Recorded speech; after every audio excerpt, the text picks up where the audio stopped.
Lord, help us to see your suffering in the suffering of others and to respond with comfort. And before this came on with Father, I was talking to the Lord about any missteps I might have made, and he said, but here we are in my agony, and these things are nothing more than trifles. Yes, comfort me, because my agony is beyond imagining. I know what must eventually happen, but even now the suffering is beyond comprehension. And living in these souls, I feel every bit. That is what he is suffering for. The combined sufferings of the world at this moment and in the new future. Now, this is interesting. The near future came out NEWAR, future. New war, future. Right? That's very interesting. Jesus, Jesus, Jesus. And he said, all that you can do is comfort and pray, comfort and pray. Your music comforts me, beloved. Can you please grab hold of that? It comes from your heart and lungs and goes into my heart. Let me play through you, and we will both be comforted.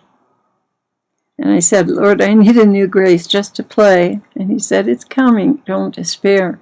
You can see the suffering of the whole world on his face, just as you saw it on mine. Comfort, comfort, comfort. It doesn't matter to me that you're eating, because I know you are hungry beyond distraction. Well, let me fill in a little bit here. I didn't eat before we came into prayer. So I've been nibbling because my stomach was totally distracting me from the Lord. And also, just to explain, Ezekiel was going through the Passion, which just started shortly after we came into prayer. And I went back to see him, and he was really, really suffering. So the Lord is sharing a message on that. And it's people throughout the world who are suffering, and you can see it in the Lord's face, and you can see it in Ezekiel's face. And then he said, when he's like this, you can see the people throughout the world who are suffering. I am here, I am near. We are together as one. Do not doubt, just continue. So as I told you before, this does not bother me because I understand. Okay, because it was bothering me that I was eating, and he said, but as I told you before, this does not bother me because I understand. However, others will not, so you must be careful. What more can I say?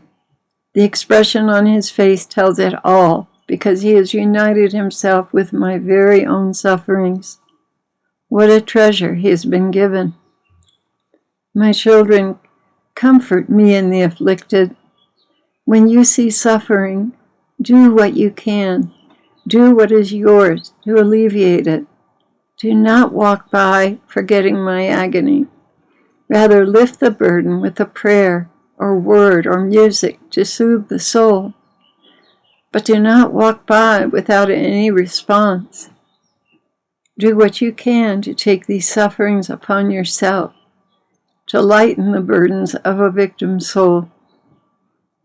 Yet all of you are called to different works. Do not neglect what I have specifically given you, but do take breaks to comfort the afflicted. I know this is in your heart, Claire, and I give you full permission to comfort him when he is like this.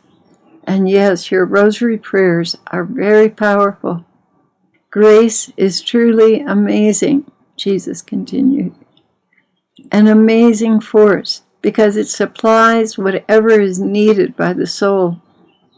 It conforms to the need, bringing comfort to the most attacked and separated souls. You all get a turn where you need this kind of comforting, and it is always me under the disguise of you or another soul that you comfort. You know that I suffer with each soul. Therefore, when you see them suffering, you can know that I am right there with them. Don't waste any time arguing with yourself. Just respond in charity and comfort me. There are times coming when many will need this comfort from my bride. Children, be there for one another in rain and wind and snow. Be there to take away the pains of the suffering. It is not always about being healed. Rather, it is about knowing that someone cares enough to keep them company. And that's the end of his message.